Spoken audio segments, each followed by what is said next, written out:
नमः सिद्धेभ्यः। ॐ नमः सिद्धेभ्यः। ॐ नमः सिद्धेभ्यः। ॐ शुद्धात्मने नमः। नमो अरिहन्ताणं नमो सिद्धाणं नमो आयर्याणं नमो उवज्जायाणं नमो लोये सवसाहुणम्। ईश सुरासुरमणुसिन्धवन्दितं दूधगायिकममलं प्रणमामि वर्धमानं तीर्थं धम्मस्य कत्तारम्। सर्वव्यापेक्षिद्रूप स्वरूपाय परात्मने स्वउपलब्धिप्रसिद्धाय ज्ञानानन्दात्मने नमः। भरत क्षेत्र के भगवान आचार्य कुंद द्वारा रचित पंच परमागम में से प्रवचन सार ग्रंथाधिराज विराजमान है। आज पूरी दुनिया में कोरोना महामारी का हाहाकार चल रहा है। अपन भारत की बात करें तो लगभग 53 दिवस से यहाँ लॉकडाउन चल रहा है, लेकिन पूज्य गुरुदेव जी का तत्वज्ञान का प्रताप कहो कि पूरे भारत में 130 करोड़ की जनता सब बोर हो चुकी है। 53 दिन घर पे क्या करें। एक मुमुक्षु समाज जो तत्वज्ञान से ओतप्रोत है, रंगा हुआ है, वो समाज ही आज लॉकडाउन में भी तत्वज्ञान प्रचार प्रसार का काम कर रहा है, स्वाध्याय कर रहा है और सभी प्रवचन का लाभ ले रहे हैं। उसी श्रृंखला में कोटा में जो सन्मति संस्कार संस्थान है, उनके द्वारा ई शिविर का आयोजन किया गया है। गांव-गांव में अभी हर जगह ये ई शिविर का कार्यक्रम चल रहा है। ये अपना सद्भाग्य है कि ऐसे प्रोग्राम के माध्यम से अपन घर बैठे ज्ञान गंगा का लाभ ले रहे हैं। और इस शिविर के आयोजन के लिए सभी सन्मति संस्कार संस्थान के आयोजक और ख़ास करके हमारे साथी श्री जय कुमार जी का मैं ख़ास आभार व्यक्त करता हूं कि उन्होंने इस टाइप की आयोजन करके सभी को धर्म का लाभ लेने के लिए जो अनुष्ठान किया है वो धन्यवाद के पात्र हैं। अपन प्रवचन सार जी पे आज स्वाध्याय करेंगे। प्रवचन सार माने क्या? प्र माने उत्कृष्ट वचन, उत्कृष्ट वचन और उसमें भी सार माने प्रवचन सार।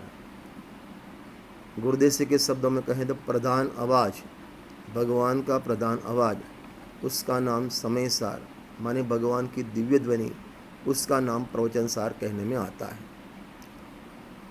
अपन जैसे बोलते हैं, मुंह से बोलते हैं, भगवान की दिव्य ध्वनि पूरे शरीर से निकलती है।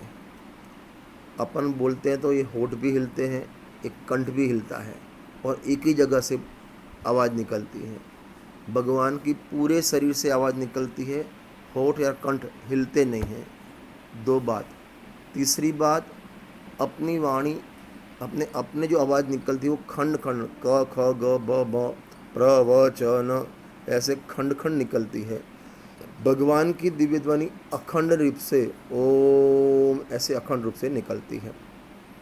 उसका भी रीज़न ये है कि अखंड स्वभाव की, अखंड साधना की, तो कुदरत में भी बाहर में जो दिव्य ध्वनि निकलेगी वो अखंड निकलेगी। दूसरी बात, भगवान को बिना इच्छा ये दिव्य ध्वनि निकलती है। यही प्रवचन सार की 44-45 सम की गाथा, नियम सार अंतिम जो अधिकार है शुद्धोपयोग अधिकार, वहाँ भी स्कंदकुंड आचार्य देव ने लिखा, 4 चीज़ गिनाई है, भगवान का उठना, भगवान का बैठना, भगवान का चलना और भगवान का धर्मोपदेश। ये 4 क्रिया बिना इच्छा होती है, क्योंकि भगवान को 13वें गुणस्थान में सभी माने घाती कर्म का अभाव हो गया तो पूर्ण वितराग हो गए, कोई भी प्रकार की इच्छा रही नहीं, तो वहाँ बिना इच्छा ये सब होता है। इसलिए वो माने विहार, चलना, बैठना और वाणी निकलना, ये सब होने पर भी उनको कर्म का बंध होता नहीं है। क्यों नहीं होता? क्योंकि इच्छा नहीं है। अपना जो होता है इच्छा के पूर्वक होता है, इसलिए कर्म का बंध होता है, और भगवान को एक कर्म का बंध होता नहीं है। वास्तव में देखा जाए तो अपनी भी यहाँ जो वाणी निकलती है, अभी जो मेरा प्रवचन मैं कर रहा हूँ, ये प्रवचन के शब्द भी बिना इच्छा ही निकलते हैं, लेकिन जैसे यहाँ इच्छा का होना और यहाँ शब्द का निकलना और ऐसे ही होठ का हिलना, तीनों का एक साथ होता है और मोह का उदय है, इसलिए इसको लगता है कि मैंने बोला। वास्तव में यहाँ भी गुरुदेव से लिया, जैसे भगवान को बिना इच्छा होता है, ऐसे यहाँ भी बिना इच्छा ही होता है, क्योंकि वाणी का परिणमन, भाषा वर्ण का परिणमन वो स्वतंत्र है, अलग है, और जीव उससे अलग है, एक द्रव्य दूसरे द्रव्य का कर्ता नहीं है। जो मोक्षणा प्रकाशक में लिखा, अनादि निधन वस्तु न्यारी न्यारी, सब अपनी अपनी मर्यादा अनुसार परिणमन होती है, कोई किसी के अधीन परिणमता नहीं है। माने वाणी आत्मा की इच्छा के अधीन नहीं और इच्छा वाणी के अधीन होता नहीं है, सब स्वतंत्र परिणमन होता है। अपन आज प्रवचन सार उसमें जो 3 अधिकार है, ज्ञान प्रज्ञापन, ज्ञेय प्रज्ञापन और चरणानुयुक्त चूली का अधिकार, 1 से 92 गाथा तक ज्ञान प्रज्ञापन, 93 से 200 गाथा तक 108 गाथा का ज्ञेय प्रज्ञापन तत्वाधिकार और 201 से 275 चरणानुयुक्त सूचक चूली का अधिकार है। आचार्य जयसेन स्वामी ने ये 3 अधिकार का नाम सम्यक ज्ञान अधिकार, सम्यक दर्शन अधिकार और सम्यक चारित्र अधिकार, इस रीत से ये तीनों का वर्गीकरण किया है। आज अपन जो चर्चा करेंगे, पहला जो ज्ञान अधिकार है, उसमें 53 गाथा से 68 गाथा का 16 गाथा का सुख अधिकार है, उसकी अपन चर्चा करेंगे। पहले 1 से 12 गाथा का पीठिका है, 13 से 20 तक शुद्धोपयोग का स्वरूप बताया, 21 से 52 तक ज्ञान का स्वरूप बताया, ज्ञान प्रपंच अधिकार, और 53 गाथा से सुख अधिकार का वर्णन किया है। अभी ज्ञान के बाद सुख अधिकार क्यों लिखा है? नाम ज्ञान प्रज्ञापन अधिकार, तो उसमें सुख अधिकार बीच में क्यों लिखा? उसके 3 रीज़न हैं। नंबर 1, जहाँ ज्ञान होता है वहीं सुख होता है। क्या बोला? जहाँ ज्ञान है वहीं सुख है, जहाँ ज्ञान नहीं है वहाँ सुख नहीं है। एक तो ये बताना है। नंबर 2 कि आत्मा सुख का सागर है, ये बताना है। ये सुख कहीं बाहर से नहीं आता है, ये बताना है। और नंबर 3, इंद्रिय ज्ञान ज्ञान नहीं है और इंद्रिय सुख सुख नहीं है, ये बताना है। 3 बात इस 16 गाथा में बतानी है। नंबर 1, जहाँ ज्ञान होता है वहीं सुख होता है, जहाँ ज्ञान नहीं वहाँ सुख नहीं है। नंबर 2, आत्मा सुख का सागर है। आत्मा सुख का सागर है, माने सुख कहीं बाहर से नहीं आता, कोई विषयों में से नहीं आता, कोई भोगों में से नहीं आता, कोई दाल सब्जी रोटी में से नहीं आता, जहाँ सुख है वहीं से आता है। और तीसरी बात ये बताना है कि इंद्रिय ज्ञान ज्ञान नहीं है और इंद्रिय सुख सुख नहीं है। जो अपन ने 12वें 5 इंद्रिय का सुख, उसमें सुख की कल्पना की है, वास्तव में वो सुख नहीं है, सुखाभास है। पूज्य गुरुदेव श्री प्रवचन में कहते हैं कि जैसे जो कड़वा चिरायता आता है, काला चिरायता, वो टेस्ट में कड़वा आता है। अभी एक कांच की बोतल में वो चिरायता भरो और उसके ऊपर एक लेबल लगाओ शक्कर, और शक्कर कैसी होती है? मीठी। तो ऊपर शक्कर लिखा तो अंदर का माल जो कड़वा माल है वो मीठा होने वाला नहीं है। ऐसे अज्ञान से अपन को जो इंद्रिय सुख माने दुख था, दुख, और उसके ऊपर अपन ने लेबल लगा दिया सुख, तो वो सुख होने वाला नहीं है, एक बात। और दूसरा लॉस क्या होगा कि था दुख माना सुख, तो सुख की जो शोध थी आपकी वो बंद हो जाएगी। क्या बोला? सुख की शोध है वो बंद हो जाएगी। जैसे किसी पुलिस थाने में कोई मर्डर का केस हुआ हो, तो अन्य जो निर्दोष व्यक्ति है उसको पकड़ लिया, तो वो केस में जो ओरिजिनल दोषी है वो खोजने की फाइल क्या हो जाएगी? बंद हो जाएगी। ऐसे ही इंद्रिय सुख को सुख मान लिया, तो सच्चे सुख क्या है वो शोधने की आपकी जो खोज है, आपकी जो उसके लिए जो आपकी पुरुषार्थ है, वो सब आपका बंद हो जाएगा। इसलिए ये 3 बात ये अधिकार में बतानी है। गुरुदेव सिंह फरमाते हैं प्रवचन में बहुत बार कि प्राप्तनी प्राप्ति થાય, एक बात। कुआમાં હોય तो हवाड़ाમાં आवे, 2 बात। और तीसरा लिंडी पीपर का दृष्टांत देते थे।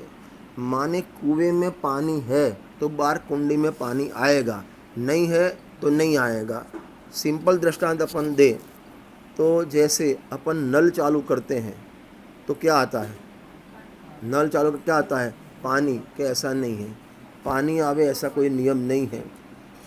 वो दूध की टैंक होती है, उसमें नीचे नल चालू करो दूध आता है। चाय की किटली में नल चालू करो तो चाय आती है। कॉफ़ी में से कॉफ़ी आती है। और अपने यहाँ जो मिट्टी का तेल बेचने आता है, केरोसिन, वो चालू करते हैं तो मिट्टी का तेल आता है। तो ऐसा क्यों?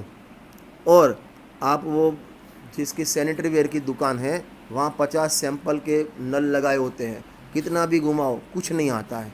तो ऐसा क्यों? एक में से पानी आता है, एक में से दूध आता है, एक में से मिट्टी का तेल आता है, एक में से कुछ नहीं आता है।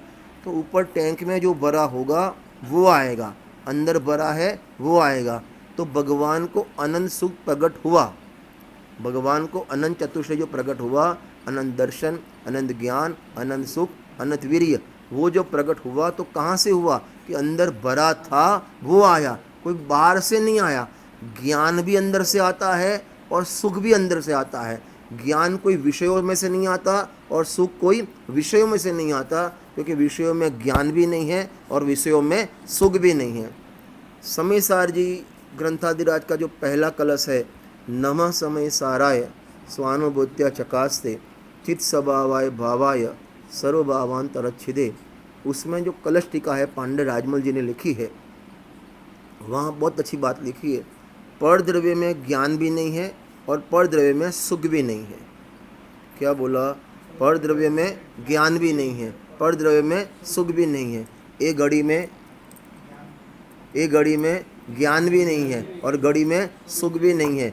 ये मोबाइल में ज्ञान भी नहीं है और सुख भी नहीं है। अब आगे, एक घड़ी को देखने से या ये मोबाइल को देखने से ज्ञान भी नहीं होता और सुख भी नहीं होता। ये टीवी में से ज्ञान भी नहीं आता, सुख भी नहीं आता। न्यूज़पेपर में से ज्ञान भी नहीं आता, सुख भी नहीं आता। हर जगह लगाओ।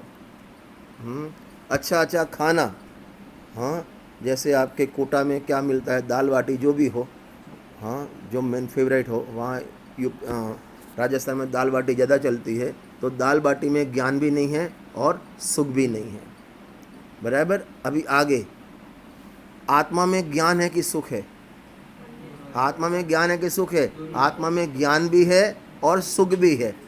3 बात। और चौथी बात, आत्मा को जानने से ज्ञान भी होता है, सुख भी होता है।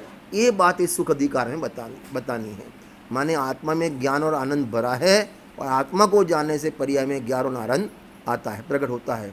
जो समय सार के कलश में लिखा है ना, सुख ज्ञान रस से लबालब यह ज्ञान सागर आत्मा, विभ्रम रूपी चादर हटा सर्वांग परगट आत्मा। आत्मा ज्ञान और आनंद से लबालब भरा है। लबालब माने क्या?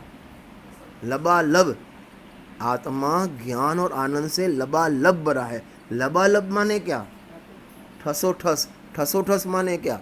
छलोछल। छलोछल माने क्या? हाँ, मैं इसके लिए दृष्टांत हर जगह देता हूँ।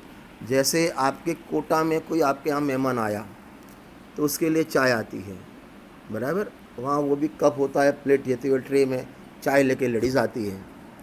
और आपके 12 जो हमारे जय कुमार जी गांव है 12, वहाँ जाओ तो वहाँ छोटा गांव है तो वहाँ भी चाय आएगी, वही क्लब कप है, प्लेट है और डिश है, लेके आएंगे, बराबर।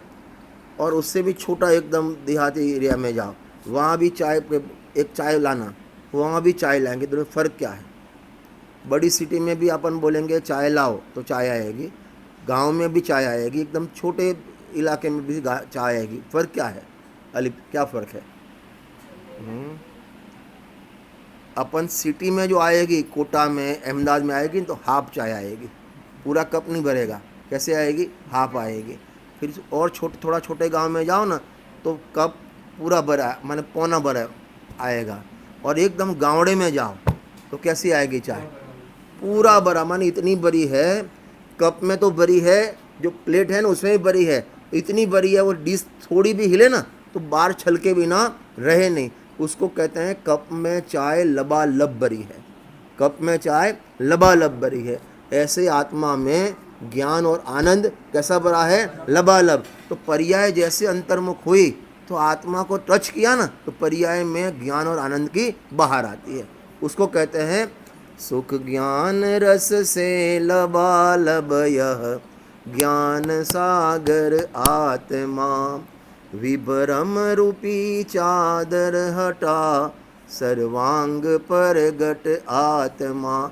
एक विभ्रम रूपी पर्याय की बीच में आड़ है तो उसके आड़ में भगवान आत्मा होते हुए भी, विद्यमान होने पर भी दिखाई नहीं देता। जैसे आँख के आगे एक तिनका आ जाए तो सामने बड़ी बिल्डिंग हो तो भी वो दिखती नहीं है, एक एक तिनके की आड़ में वो दिखती नहीं है। ऐसे पर्याय और राग की आड़ में अपना भगवान आत्मा चैतन्य देव ज्ञान और आनंद का सागर विराजमान होने पर भी अपन को दिखता नहीं है। अभी अपन सुख अधिकार जो 53 गाथा से शुरू होता है उसकी चर्चा करेंगे अपन। सुनना ध्यान से। 53 गाथा से 68 गाथा सुख अधिकार है, 16 गाथा का अधिकार है। पहली गाथा में तो पूरी अधिकार का वर्णन किया है एक गाथा में। उसके बाद 54 नंबर की गाथा में अतीन्द्रिय ज्ञान का स्वरूप बताया। फिर 4 गाथा में इंद्रिय ज्ञान का स्वरूप बताया। उसके बाद 4 गाथा में अतीन्द्रिय सुख का स्वरूप बताया और अंतिम 6 गाथा में इंद्रिय सुख का वर्णन बताया। फिर से अतीन्द्रिय ज्ञान, इंद्रिय ज्ञान, अतीन्द्रिय सुख, इंद्रिय सुख। सिंपल क्या बोला?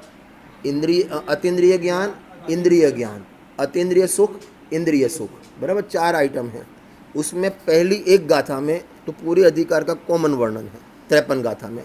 54 गाथा में अतीन्द्रिय ज्ञान का वर्णन है। किसका वर्णन है? अतीन्द्रिय ज्ञान। 55, 56, 57, 58 ये 4 गाथा में इंद्रिय ज्ञान का वर्णन है। उसके बाद 59 से 62 ये गाथा में अतीन्द्रिय सुख का वर्णन है। किसका वर्णन है? अतीन्द्रिय सुख। और अंतिम 6 गाथा में माने 63, 68 वो 6 गाथा में इंद्रिय सुख का वर्णन है। ऐसे 16 गाथा में ये पूरा सुख अधिकार का वर्णन किया है। इसमें अपन आज 55, 56 2 गाथा का सामूहिक स्वाध्याय करेंगे। इसका विषय है इंद्रिय ज्ञान। क्या विषय इसका? इंद्रिय ज्ञान। मैं समझना पहले तो इंद्रिय ज्ञान किसे कहते हैं, अतीन्द्रिय ज्ञान किसे कहते हैं, बराबर। जो ज्ञान किसका? आत्मा का। और जो ज्ञान आत्मा का है और आत्मा को जाने, आत्मा को अनुभव करे, वो ज्ञान का नाम है अतीन्द्रिय ज्ञान। क्या नाम है उसका? अतीन्द्रिय ज्ञान। और ज्ञान आत्मा का होने पर भी आत्मा को तो नहीं जाने और 5 इंद्रिय और मन के द्वारा बाहर प्रवर्ते, विषयों में प्रवर्ते, वो ज्ञान का नाम है इंद्रिय ज्ञान। फिर से ज्ञान आत्मा में प्रवर्तन करे अतीन्द्रिय ज्ञान, ज्ञान पर में प्रवर्त करे इंद्रिय ज्ञान। और वो ज्ञान अपना अभी ज्ञान जो है ना, अभी अपन वर्तमान की बात कर रहे हैं तो अपना ज्ञान है मति श्रुत ज्ञान। कौन सा ज्ञान है? मति श्रुत ज्ञान। और वो ज्ञान कमज़ोर ज्ञान है, माने वीक ज्ञान है, कमज़ोर ज्ञान है। तो उसको प्रवर्तन करने के लिए इंद्रिय और मन का अवलंबन चाहिए।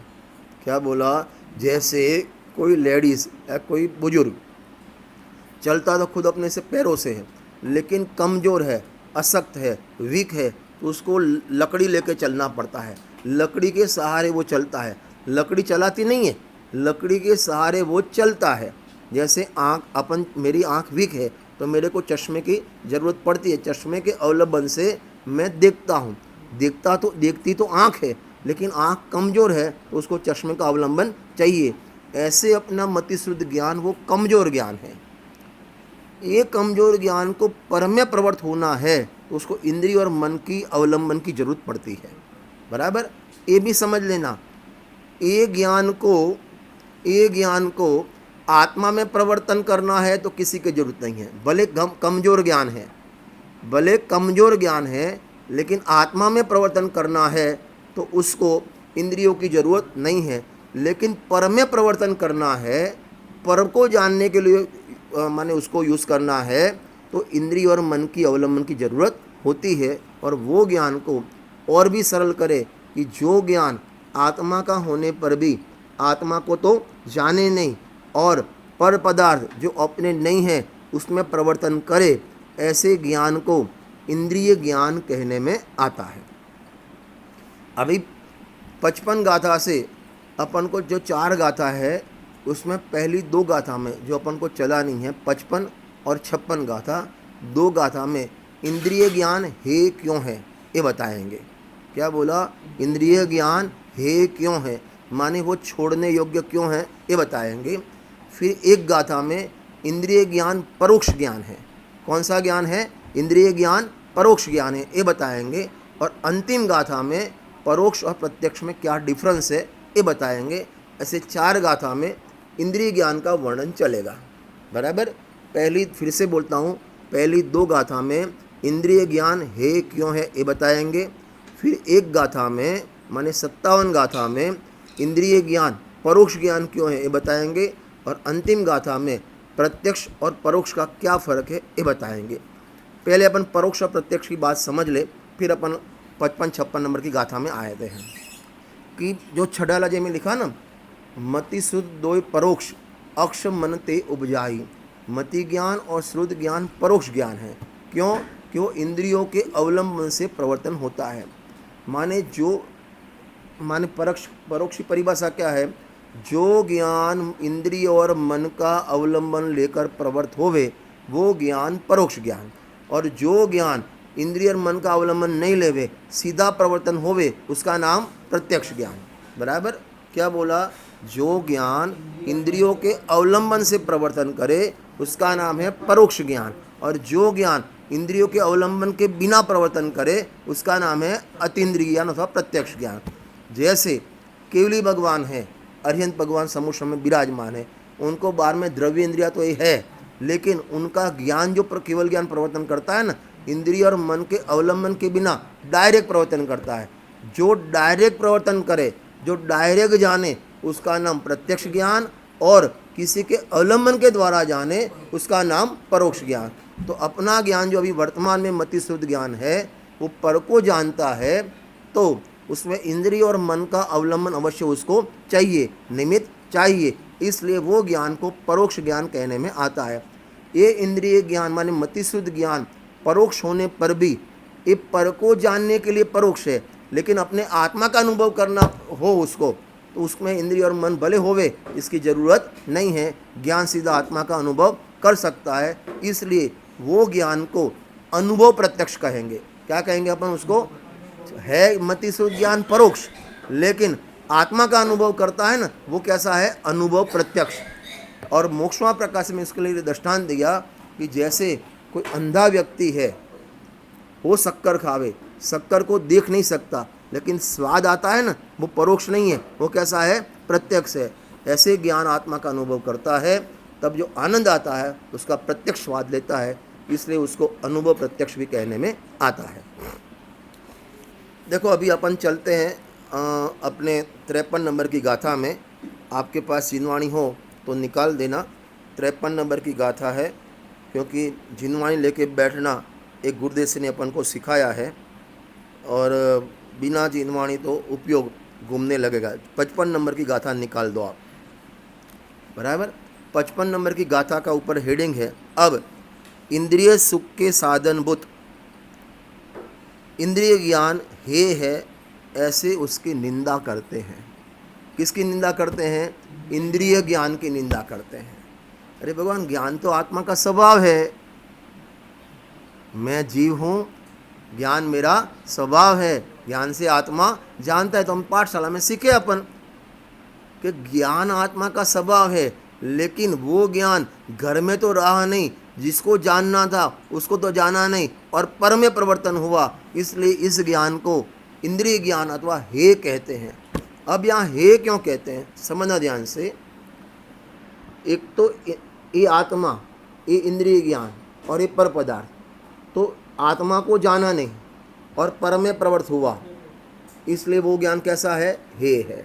नंबर 2, यहाँ जो गाथा में कहना है, भले आत्मा को जानता नहीं है, भले पर को जानता है, लेकिन पर को जानता है फिर भी इसमें उसको पराधीनता बहुत है। इसको इंद्रिय ज्ञान को पराधीनता बहुत है, इसलिए वो ज्ञान हे है। जैसे रात को 10 बजे 11 बजे अमास का अंधेरा हो, अंधेरी रात हो और आपको जिनवाणी पढ़नी हो, बहुत भावना चलो जिनवाणी पढ़े, और लाइट नहीं हो तो पढ़ पाओगे? नहीं पढ़ पाओगे। माने वो ज्ञान को लाइट की पराधीनता है। चलो लाइट भी है, लाइट भी है, लेकिन जिनवाणी नहीं है आपके पास, हाँ, तो भी पराधीनता है।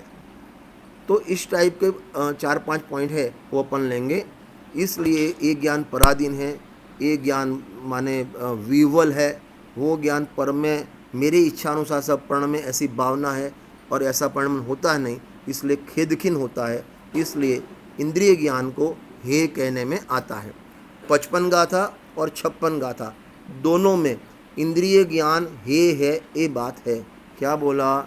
55 गाथा और 56 गाथा, जो ज्ञान आत्मा को नहीं जाने एक बात, और जो ज्ञान इंद्रियों के माध्यम से पर में प्रवृत्त होता है, ऐसा इंद्रिय ज्ञान हे है। बराबर। उसका रीज़न नंबर 1, आत्मा को जाना नहीं। नंबर 1, आत्मा को जाना नहीं।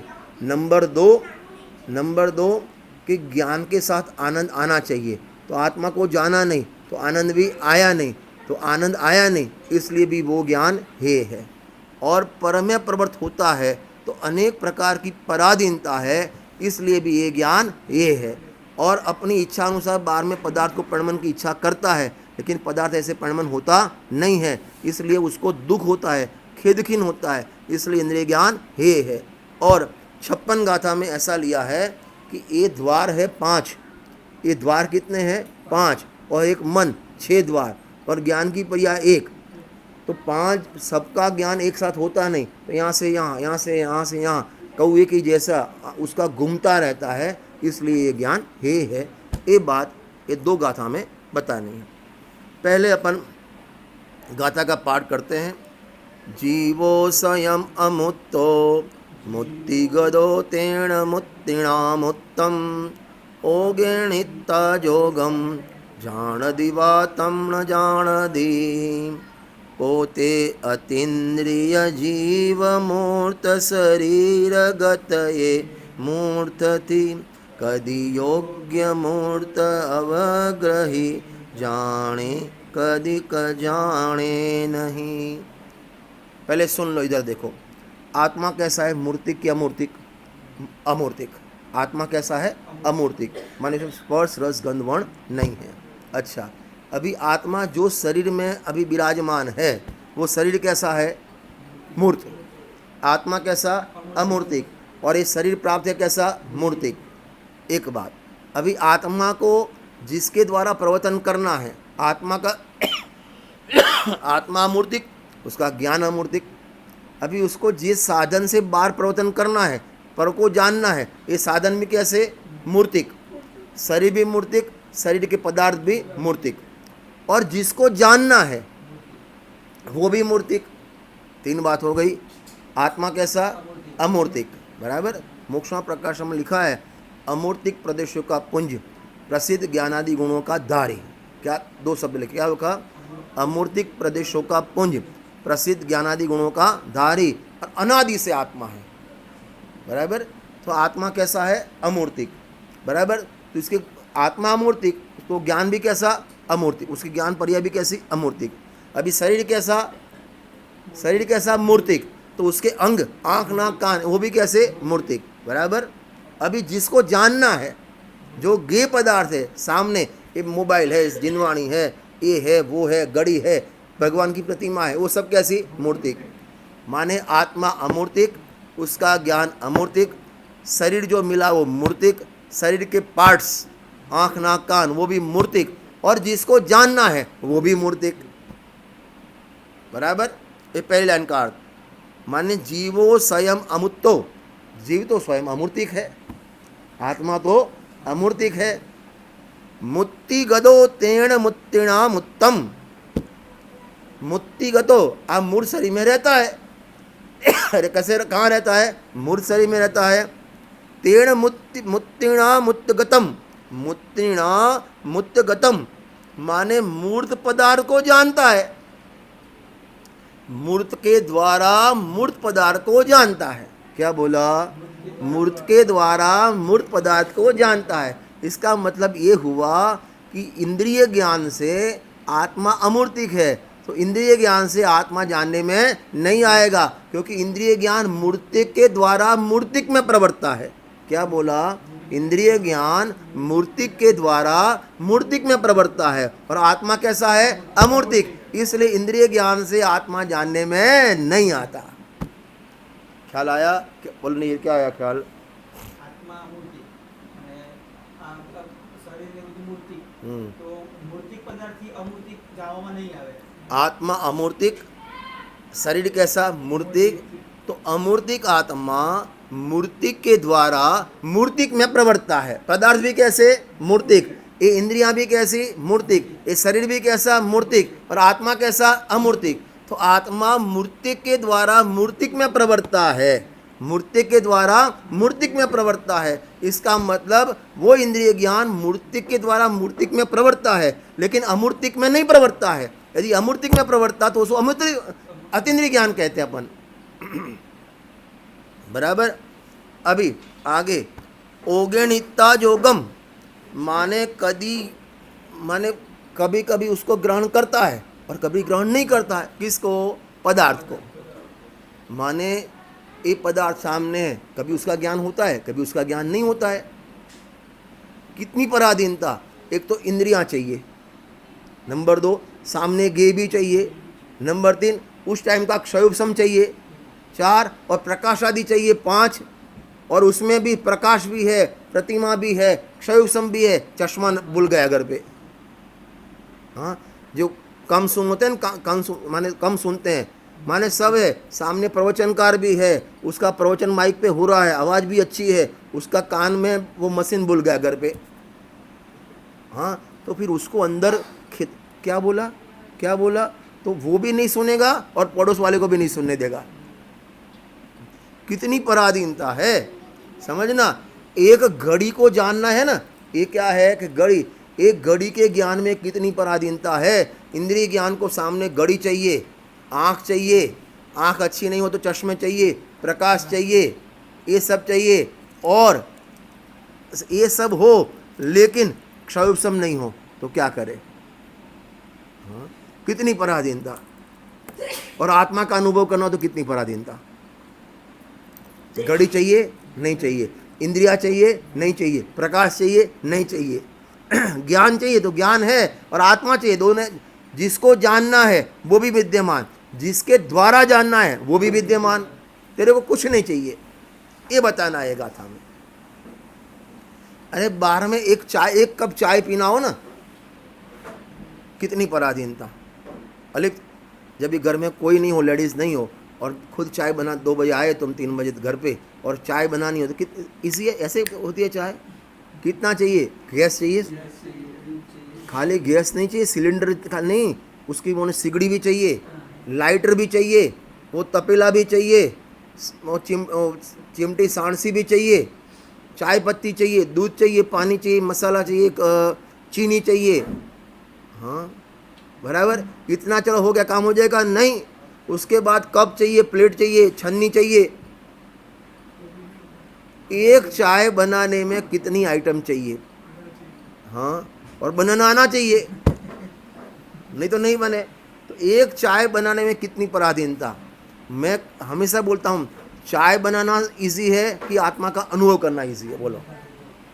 वहाँ तो सब हो ना, चाय बना सकता तो है ही नहीं, तो अभिमान करता है कि मैंने चाय बनाई, लेकिन तू बना सकता नहीं है। चाय बनाने में जितनी पराधीनता है ना, उससे अनंत गुनी कम आत्मा को जानने में माने पराधीनता है ही नहीं। जहाँ अरे नरक में, सातवीं नरक की तीव्र वेदना में जब आत्मा का अनुभव हो सकता है, माने सब प्रतिकूलता है वहाँ, प्रतिकूलता नहीं, प्रतिकूलता का गंज है, फिर भी वहाँ आत्मा का अनुभव कर सकता है, तो अपन आत्मा का अनुभव क्यों नहीं कर सकते? ये सब हो तो हो, नहीं हो तो नहीं हो, कोई बात नहीं। अरे ज्यादा क्षयोपशम की भी जरूरत नहीं है। श्रीभूति मुनिराज को मारुष मातुष इतना भी याद नहीं रहा। मारुष मातुष 4 वर्ड्स याद नहीं रहे, फिर भी केवल ज्ञान हो गया उनका। अपनी बुद्धि उससे तो कम नहीं है ना। बस आत्मा की रुचि चाहिए। एक आत्मा की रुचि हुए ना, अरे तिर्यंज गति में शेर की पर्याय को वो 2 मुनिराज आए, बोलो, और सम्यक दर्शन हो गया। तो पूछ वाला कर सकता, पर मूछ वाले नहीं कर सकते। लालाई मूछ राखी है ना वे तो। हाँ हाँ है, हाँ फास्ट, बराबर। तो कितनी बात हुई, खुद है अमूर्तिक, शरीर है मूर्तिक, ये शरीर के पार्ट्स वो भी मूर्तिक, और जिसको जानना है वो भी मूर्तिक। चलो वो तो ठीक है, इतना तो हो गया। फिर भी वो जान, ये भी हो, शरीर भी हो, आँख नाक कान भी हो, सामने पदार्थ भी हो, लेकिन जो इंद्रिया वीक है ना, तो उसके पदार्थ चाहिए, चश्मा चाहिए, ईयरफोन चाहिए, जो भी चाहिए, बराबर। ये सब भी हो, लेकिन बाहर में प्रकाश, लाइट नहीं हो, अंधेरा हो, तो क्या करोगे? माने कितनी पराधीनता है। इसलिए ये ज्ञान को, पराधीन ज्ञान को हे कहने में आता है, ये यहाँ बताना है। लिखा माने ओगेन हिता जोगम जान दी वा तम न जाना दी, माने पदार्थ हो तो जाने भी या नहीं भी जाने। अरे अपन को ऐसा होता है कि नहीं होता है, अपन ऑफिस में टेबल पे बैठे हो और कर्मचारी बोले बेटा कैलकुलेटर ले आ, कहाँ रखा था? इधर इधर। और आगे सामने कैलकुलेटर पड़ा है, तुम्हारे आंखों के सामने पड़ा है और तुमको दिखता नहीं है। बनता है, होता है कि नहीं होता है ऐसा? पदार्थ है, ज्ञान होवे भी ना भी होवे। अरे अपन प्रवचन में बैठते हैं, कहीं को नींद आती है, कहीं को नींद नहीं आती है, किसी को मालूम पड़ता है नहीं पड़ता है, ज्ञान होवे या ना भी होवे। कितनी पराधीनता है ज्ञान में। और श्रीमद् राजचंद्र कहते पराधीन सपने सुख नाई गोसाई। जहाँ पराधीनता है वहाँ सुख नहीं है, और सुख में पराधीनता होती नहीं है। स्वाधीन सुख लो सर्वदा, माने वहाँ जहाँ स्वाधीनता है वहाँ सुख होता है, बराबर। अभी इसमें टीका पूरी तो नहीं पढ़ेंगे अपन, क्योंकि टाइम ज़्यादा जाएगा। भावार्थ पढ़ते हैं अपन। देखो उसमें टीका में एक लाइन बहुत अच्छी है, क्योंकि टाइम अपना कम है। 5वीं 6ठी लाइन है, परोक्ष ज्ञान। ये परोक्ष ज्ञान माने इंद्रिय ज्ञान मिला। 6ठी 7वीं लाइन है टीका की, पेज नंबर 96 पर। परोक्ष ज्ञान चैतन्य सामान्य के साथ अनादि सिद्ध संबंध होवा छता मिला। ये ज्ञान को समझना, ज्ञान की पर्याय भले पर को जानने प्रवृत्त होवे, भले पर का लक्ष्य करे, लेकिन उसका संबंध, ज्ञान का संबंध किसके साथ है? आत्मा के साथ। ज्ञान का संबंध किसके साथ है? आत्मा के साथ। और कब से? आत्मा कब से? अनादि से। पर्याय में ज्ञान भी कब से? अनादि से। और ज्ञान और आत्मा तादात्म्य कब से? अनादि से। ऐसा होने पर भी अति दड़तर अज्ञान रूप तमोग्रंथि वड़े अवराई जवाती बिड़ाई गई से, माने अज्ञान अंधकार इतना बिड़ गया है, वो ज्ञान में आत्मा विद्यमान होने पर भी आत्मा जानने में नहीं आता, और जो ज्ञान में नहीं है उसको जानने में प्रवृत्त होता है। ज्ञान की प्रतिपल उठे तरंग, झांकता उसमें आत्म राम। अरे आबाल सभी गोपाल, सुलभ सबको चिन्मय अभिराम। ऐसा आत्मा ज्ञान में सुलभ होने पर भी अज्ञान रूपी तमोग्रंथ से वो ज्ञान ऐसा संकुचित हो गया है कि जानने में आता हुआ आत्मा भी जानने में नहीं आता। देखो भावार्थ, अपन भावार्थ पढ़ते हैं। इंद्रिय ज्ञान मिला, इंद्रिय ज्ञान इंद्रियों के निमित्त से, इंद्रिय ज्ञान किसकी पर्याय? इंद्रियों की नहीं, इंद्रिय ज्ञान किसकी पर्याय? आत्मा की। क्योंकि ज्ञान है ना किसकी, भले इंद्रिय ज्ञान हो भले अतीन्द्रिय ज्ञान हो, पर्याय किसकी है? आत्मा की। इंद्रियों के निमित्त से, किसके निमित्त से? इंद्रियां। ये इंद्रियां कैसी? मूर्त की अमूर्त? इंद्रिया कैसी? मूर्त की अमूर्त? मूर्तिक। और ज्ञान अमूर्तिक। तो इंद्रिया के निमित्त से मूर्त स्थूल इंद्रिय गोचर पदार्थ को ही ज्ञान क्षयोप समीप उगाड़ के अनुसार जान सकता है। बहुत लंबा हो गया वाक्य। क्या बोलते हैं सुनो यहाँ से। आत्मा अमूर्तिक, उसका ज्ञान भी अमूर्तिक। अभी वो इंद्रियों के माध्यम से, तो ये कैसी है? मूर्तिक। और मूर्तिक पदार्थ में परिवर्तन होता है, लेकिन ये ज्ञान सूक्ष्म पदार्थ को नहीं जानेगा, सूक्ष्म पदार्थ को नहीं जानेगा, स्थूल मोटे मोटे पदार्थ को ही जानेगा। देखा ना, स्थूल इंद्रिय गोचर पदार्थ को ही, जो तेरी इंद्रिय में सन्निकट संबंध हुए ना, उसको ही जानेगा, सबको नहीं जानेगा। ये परमाणु, ये सब परमाणु का पिंड है, लेकिन ये परमाणु आपके ज्ञान में नहीं आएगा, स्कंद ज्ञान में आएगा। ख्याल आया ना? क्षयोप समीप उगाड़ अनुसार, माने जितना क्षयोप सम का होगा ना उतना जानने में आएगा, नहीं जानने में नहीं आएगा। सामने पदार्थ है, आप साउथ में जाओ, बंगाल में जाओ, कलकत्ता में जाओ, तो वहाँ ऐसे ऐसे ऐसे लिखा होता है, ऐसे ऐसे जलेबी जलेबी जलेबी लिखा होता है। वहाँ पदार्थ है, तुमको ज्ञान नहीं होगा। क्यों नहीं होगा? इस टाइप का क्षयोपसम नहीं है। परोक्ष ऐसा इंद्रिय ज्ञान अभी देखना, पहले पदार्थ की बात आई, अब प्रकाश आदि बाह्य सामग्री को शोधने की व्यग्रता, अस्थिरता के कारण अतिशय चंचल और क्षुब्ध है। क्या कहते हैं? अभी इंद्रियां भी है, पदार्थ भी है, लेकिन उसको बाह्य पदार्थ और चाहिए, और चाहिए, प्रकाश चाहिए, फलाना चाहिए, चश्मा चाहिए, हाँ पंखा चाहिए, फलाना चाहिए, ऐसे अनेक पदार्थ चाहिए ज्ञान के लिए। अभी नहीं करते वो अपन इसमें टैबलेट में, अपन मोबाइल में जैसे किसी का प्रवचन आता है, प्रवचन आवाज़ कम आती है, फिर ब्लूटूथ पे वो लगाते हैं, क्या नाम, स्पीकर लगाते हैं, हेडफोन लगाते हैं, तो उससे आवाज़ बड़ी आती है। ये सब बाह्य व्यग्रता है। और हेडफोन नहीं बोल, कहाँ गया कहाँ गया कहाँ गया, ये व्यग्रता है। इस माने टेंशन टेंशन टेंशन टेंशन, कहाँ गया। अभी मेरा चश्मा निकल जावे, इसलिए मैं 3 पैर रखता हूँ। एक तो गई अभी लॉकडाउन में, एक टूट गई, अभी दूसरी आई, अभी ये टूट जाए, अभी तीसरी है, और तीसरी टूट गई और लॉकडाउन चालू रहा तो प्रॉब्लम। चिनवाणी है, आँख भी है, रजनीबाई भी है, लेकिन पढ़ नहीं पाएंगे। हाँ, तो इसको ढूंढने की बहुत व्याकुलता रहता है। जैसे किसी को लकड़ी के सहारे चलना है, बराबर, अभी शाम रात को तो अपने बेड पर रखी थी और सुबह नहीं मिली, अभी चले कैसे, मंदिर दर्शन करना कैसे जावे, तो उसको ढूंढने की व्यग्रता। प्रकाश आदि बाह्य पदार्थ को ढूंढने की व्यग्रता, अस्थिरता, 24 घंटा ये करो वो करो फलाना करो ढिकना करो। हाँ हाँ, अभी ये तुम्हारा इंटरनेट वो नहीं आता, इंटरनेट नहीं आता, इंटरनेट नहीं आता, टावर नहीं आता, टावर नहीं आता, टावर ढूंढने को, फिर किसी के वहाँ, जैसे यहाँ से कोटा से बाहर गया, उज्जैन गया, तो वहाँ फिर गांव में गया, और उज्जैन के छोटे गांव में गया, बड़नगर गया, और वहाँ टावर नहीं, तो घर के बाहर निकलता है, हेलो हेलो हेलो हेलो, ऐसे ऐसे करके एक आई की ये व्यग्रता, टावर ढूंढने की व्यग्रता। आगे, अल्प शक्ति वाला होने से खेद खिन। एक शैव ज्ञान है वो अल्प शक्ति वाला है, उसकी कैपेसिटी बहुत कम है।